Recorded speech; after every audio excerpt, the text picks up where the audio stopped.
Hello and welcome to my channel. I had recorded a video last night and about 3 or 4 times it would not work. I tried it again and it took 2 tries. I don't understand, but my phone's jumping. So I decided to record this little excerpt that I'm putting in the beginning to let you know there is a few spots that may jump on you, but um, it'll straighten itself out. Thank you. Hello everyone and welcome back to my channel.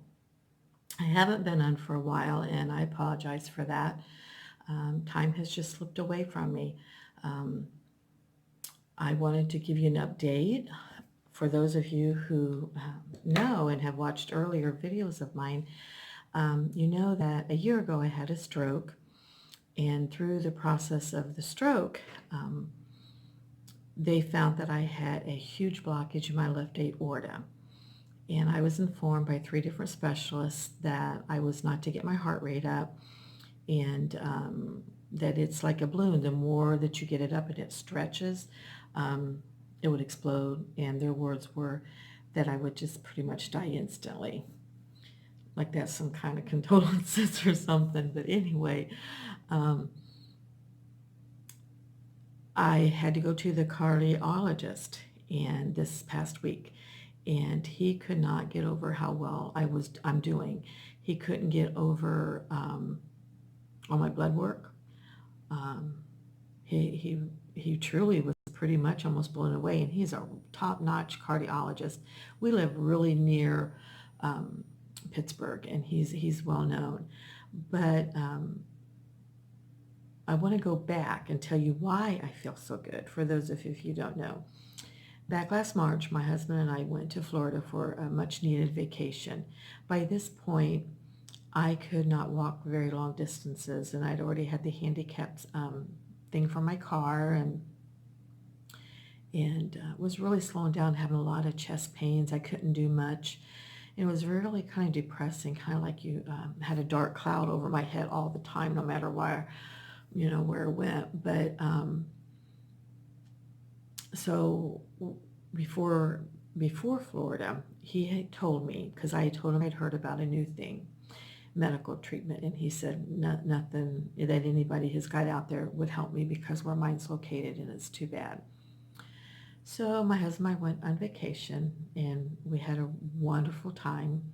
And then on the way back, when we flew into Pittsburgh, our church has a conference, and we have a thing called College of Pastors mid-year meetings, and all the pastors that's in our conference in the United States, they meet once a year, about mid-year, and then we have our big conference in the summer. And one of the pastor's wives approached me and said, "Patty, have you thought about being prayed for?" And I said, "Well, yeah, kind of wondering, but I want to say this. Before I went on vacation, he said he wanted me to have a stress test, and my words were, 'Are you crazy? Are you kidding me? You just stood here and told me that my heart could explode, and you want to do a stress test.'" It was not the typical stress test that people think of. It was something much, much milder. So anyway, I got anointed and prayed for, and I knew when these men were praying for me, and I was praying, because the scripture says, "For those of you who are sick, go to your elders." And this was something that no man could help me with. There was nothing that anybody could do for me. By this point, I was couldn't do long walks. I was in a wheelchair. And so I was anointed and prayed for, and that was on a Thursday. I had the stress test Monday. I got a phone call Friday. I aced everything on the test. They could not believe, they just couldn't believe it, all the testing that they did. So anyway, that's the cardiologist that I just seen last week. And he could not, "I'll see you next year unless something happened, but I don't expect it." And I thank God. I thank God. Tonight I was in Awana, and we had so many children. If you're not familiar, I've got my little handy dandy shirt on. It's a children's program club, and we have ours on a Monday night. And just watching those children laugh. And I'm one of the teachers. I teach kindergartners. And, but it got my mind to thinking. And of a few little stories. So I thought I'd just share a few little stories. Um, and if you have watched my videos, and if you haven't, go back and look. I don't have very many of them. But I do these for my children and for my grandchildren to watch. I have a daughter and her husband, 3 children who are missionaries. Well, the parents are in Haiti. And if you are a praying person, please pray for Haiti right now. There is a gas shortage. My daughter's ATV just ran out of gas. It's not good right now, but I'm sorry. But anyway, I got to thinking of how blessed. I remember, I think I was in 5th grade, and my brother was, I believe, 2nd grade, 2nd or 1st grade, and we moved out in the country for a winter, and then Dad moved us right back in town real quick when spring came. And it was snow so bad, and the bus driver would drive by our house, and if we weren't there at the end of the lane, he would drive back around after the route before going to school and pick us up.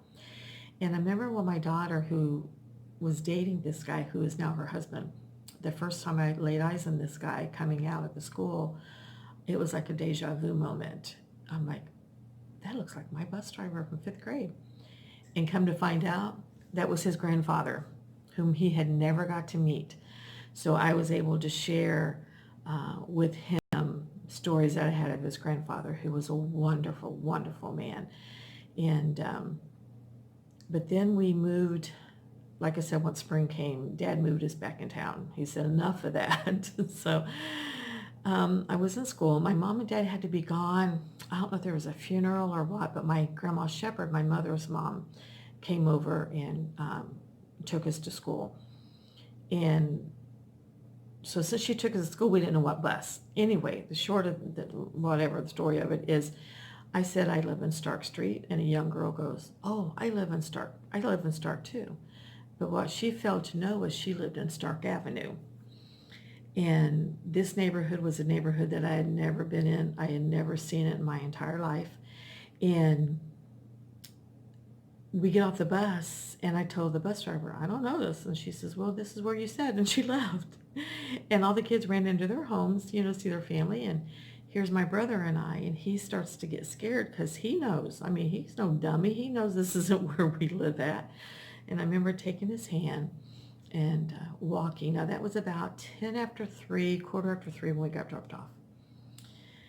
We had to cross a road called Route 39 that is 4 lanes, plus the turning things, plus a whole bunch of other.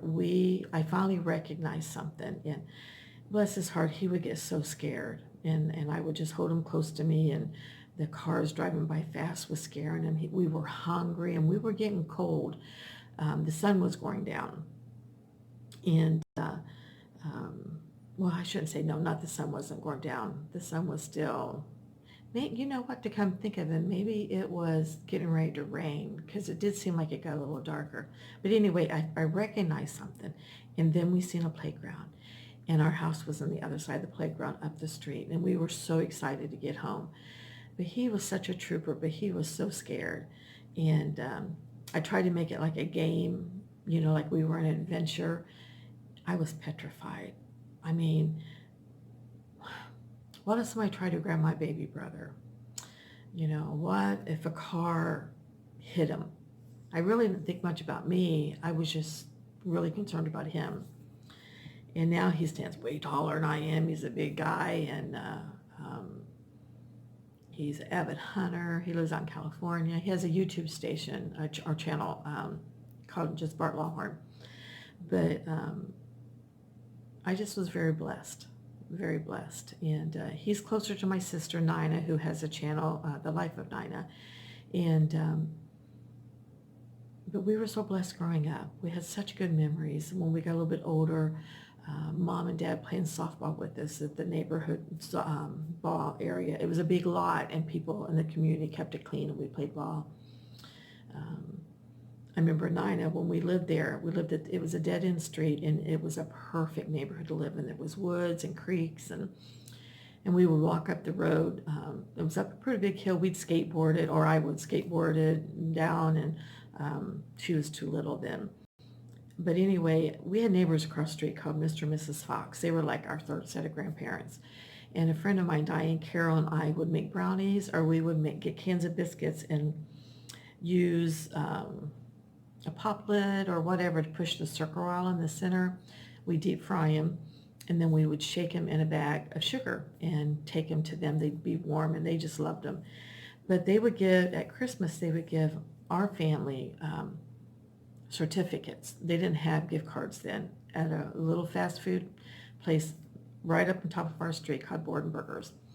So we walked up there, and it was cold, and we got ordered hot chocolates. And I remember telling Nina, now be careful, this is really hot. I don't want you to get burned. She didn't listen to me. Bless her heart. She took a drink of that, and she spit it all over the place. I felt so bad for her with her tongue burning like that. But I told her to listen to me, and she didn't. So, but I do have the reputation of being bossy. All my siblings call me bossy, and I just don't understand it. But anyway, I bet you she doesn't drink hot chocolate now without blowing and cooling it down or put an ice cube in it.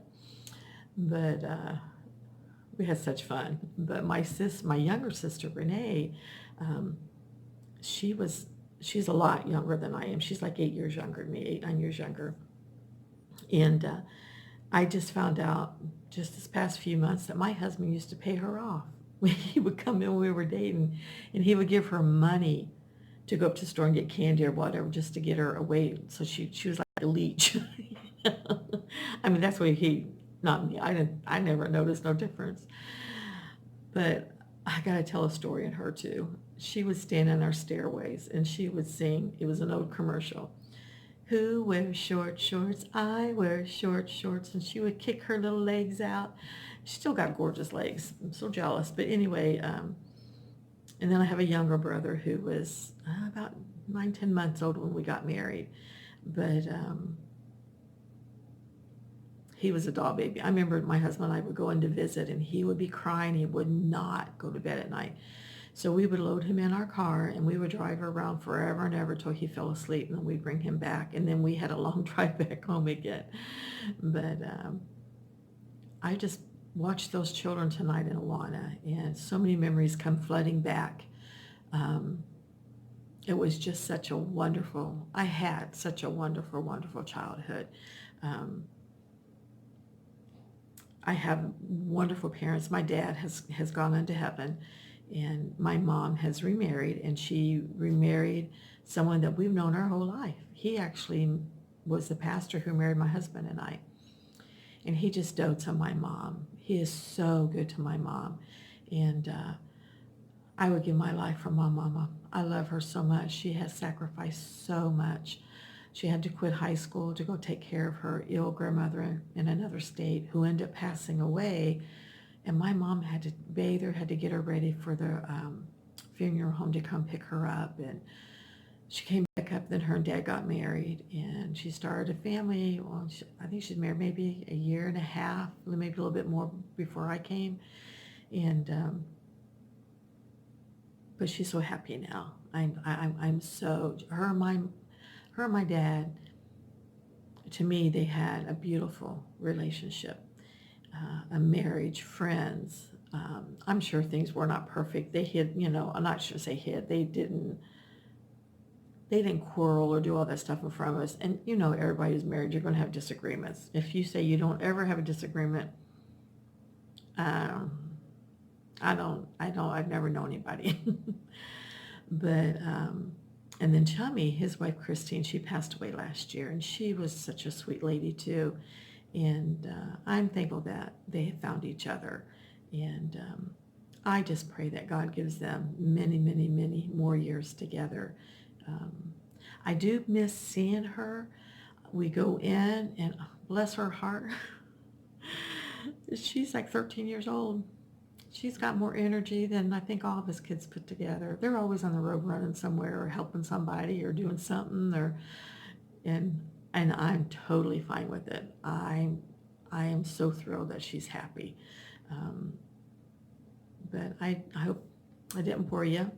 I just thought I'd share a few of those little stories as they come to my memory, and um, I'm just very blessed to have a wonderful family, and I will eventually tell some stories even on my own children.